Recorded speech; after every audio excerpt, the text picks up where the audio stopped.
తండ్రి కోసం ఒక మహత్తరమైన ప్రతిజ్ఞ చేసిన భీషణ ప్రతిజ్ఞ కారణంగానే భీష్ముడనే పేరు తెచ్చుకున్నాడు అని నిన్న మనం అనుకున్నాం.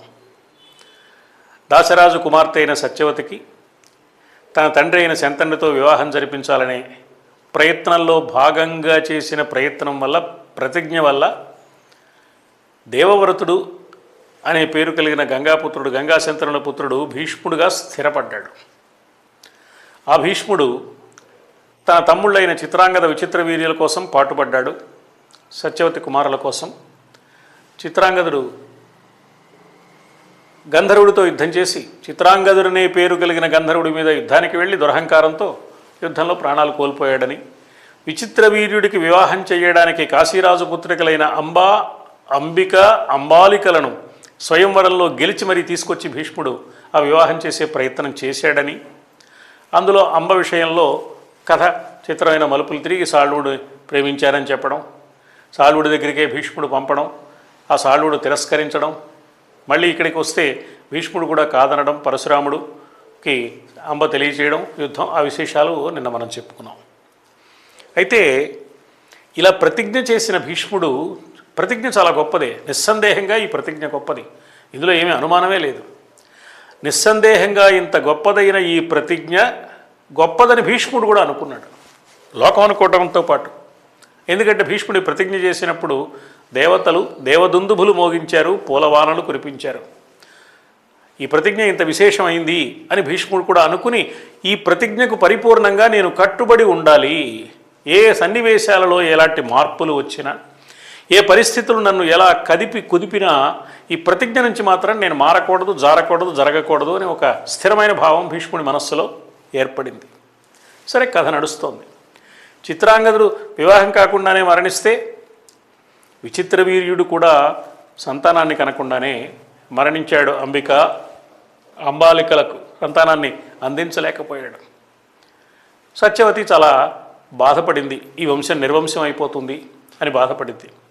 బాధపడిన సత్యవతి భీష్ముడిని పిలిచి, నాయన, అప్పుడేదో మా తండ్రి గారు ఒక నియమం పెట్టారు, ఆ నియమం కారణంగా నువ్వు ఏదో ప్రతిజ్ఞ చేశావు, సరే కాలం గడిచిపోయింది, ఇప్పుడు నేను కోరుతున్నాను, నీవు వివాహం చేసుకోవలసింది, ఈ వంశాన్ని నిలబెట్టవలసింది అని ప్రార్థించింది. ఇప్పుడు భీష్ముడు వివాహం చేసుకుంటే, భీష్ముడికి సంతానం కలిగితే భీష్ముడికి, భీష్ముడి సంతానానికి ఆ రాజ్యాధికారం సంక్రమిస్తుంది. అంటే సత్యవతితో శంతనుడికి వివాహం చేయడం కోసం దాశరాజు ఎదుట భీష్ముడు చేసిన ప్రతిజ్ఞను భీష్ముడు వదులుకోవాలి, తన ప్రతిజ్ఞను తాను వదులుకోవాలి, ఆడిన మాట తప్పినవాడు కావాలి, వాగ్దాన భంగం జరుగుతుంది. భీష్ముడు అన్నాడు, అమ్మా, ఈ రాజ్యక్షేమం కోసం నేను ఏం చేయడానికైనా సిద్ధమే, కానీ తండ్రి గారి కోసం నేను చేసిన ప్రతిజ్ఞని మాత్రం వదులుకోలేను. అగ్ని తన వేడిమిని కోల్పోవచ్చు, చంద్రుడు తన చల్లదనాన్ని విడిచిపెట్టవచ్చు, సూర్యుడు తన తీక్ష్ణతను తగ్గించుకోవచ్చు, వాయువు ప్రసరించడం మానివేయవచ్చు, నీరు ప్రవహించడం వదులుకోవచ్చు. ఇలా పంచభూతాలు తమ గతులు తప్పినా నేను మాత్రం న ప్రతిజ్ఞామహం పితుః, తండ్రి కోసం చేసిన ప్రతిజ్ఞను మాత్రం ఎట్టి పరిస్థితుల్లో వదులుకోవడానికి అవకాశం లేదమ్మా అని తప్పుకున్నాడు తప్ప, సత్యవతి కోరిన మేరకు తాను గృహస్థ ధర్మాన్ని స్వీకరించడానికి కానీ, రాజ్యాధికారాన్ని అంగీకరించడానికి కానీ సిద్ధపడలేదు భీష్ముడు. ఇది ఒక విధంగా చూస్తే చాలా గొప్ప విషయం. ఏ పరిస్థితులు ఎలా ఉన్నా ఆడిన మాటకు కట్టుబడి ఉండడం, చేసిన ప్రతిజ్ఞ కోసమే అంకితమై ఉండడం మంచి విషయమే. అందుకని భీష్ముడు తేజోమయుడైన సూర్యుడు అనిపిస్తుంది. అయితే ఇక్కడే మరొక వైపు నుంచి మనం ఆలోచిస్తే, ఈ తేజోమయుడైన సూర్యుని వంటి భీష్ముడికి గ్రహణం పట్టింది ఇక్కడే అని కూడా అనిపిస్తుంది. ఎందువల్లంటే ఈ ప్రతిజ్ఞ ఇంత గొప్పది, ప్రతిజ్ఞాపూర్వకంగా రాజ్యాధికారాన్ని వదులుకున్నాను, ప్రతిజ్ఞాపూర్వకంగా గృహస్థ జీవితాన్ని వదులుకున్నాను అనే భావం భీష్ముడి మనసులో స్థిరపడడం వల్ల ఎప్పుడూ ఈ ప్రతిజ్ఞను గురించే ఆలోచించాడు. రాజ్యాధికారం నాది కాదు, రాజ్యాధికారం నాది కాదు. కథ ముందుకు సాగింది. భీష్ముడు కలగజేసుకోలేని సన్నివేశంలో సర్వసంగ పరిత్యాగి అయిన వ్యాసుడు కలగజేసుకున్నాడు.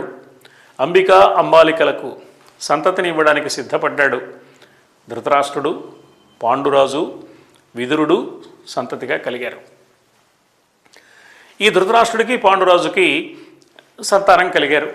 ధృతరాష్ట్రుడి బిడ్డలు కౌరవులుగా, పాండురాజు కుమారులు పాండవులుగా పెరిగి పెద్దవాళ్ళు అవుతున్నారు. ఈ పెరిగి పెద్దవాళ్ళు అవుతున్న కౌరవ పాండవుల మధ్య క్రమంగా బాల్యంలోనే విభేదాలు, వివాదాలు చోటు చేసుకున్నాయి. ఈర్ష్య, అసూయలు కౌరవుల్లో కలుగుతున్నాయి. వాళ్ళు బాల్యంలోనే పాండవులను మట్టుపెట్టడానికి అనేక రకాల ప్రయత్నాలు చేయడం ప్రారంభించారు. ధృతరాష్ట్రుడు పుట్టుగుడ్డివాడు. కేవలం పుట్టుగుడ్డివాడు మాత్రమే కాదు, జరుగుతున్న సన్నివేశాలలోని సత్యాన్ని దర్శించలేని గుడ్డితనం కూడా ఉంది. మానసికమైన అంధత్వం కూడా ఉంది ధృతరాష్ట్రుడికి.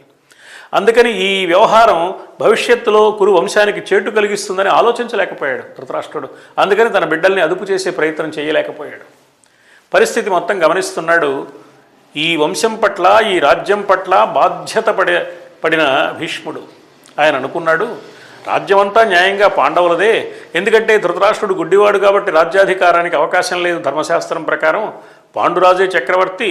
అయినా అన్న అనే గౌరవంతో కప్పాలన్నీ తీసుకొచ్చి శత్రువులందరినీ జయించి దండయాత్రలు చేసి దిగ్విజయ యాత్రలు చేసి అవన్నీ అన్నగారి పాదాలకు సమర్పించాడు తప్ప ఈ రాజ్యం విస్తరించింది కేవలం పాండురాజు యొక్క భుజ పరాక్రమం వల్ల మాత్రం.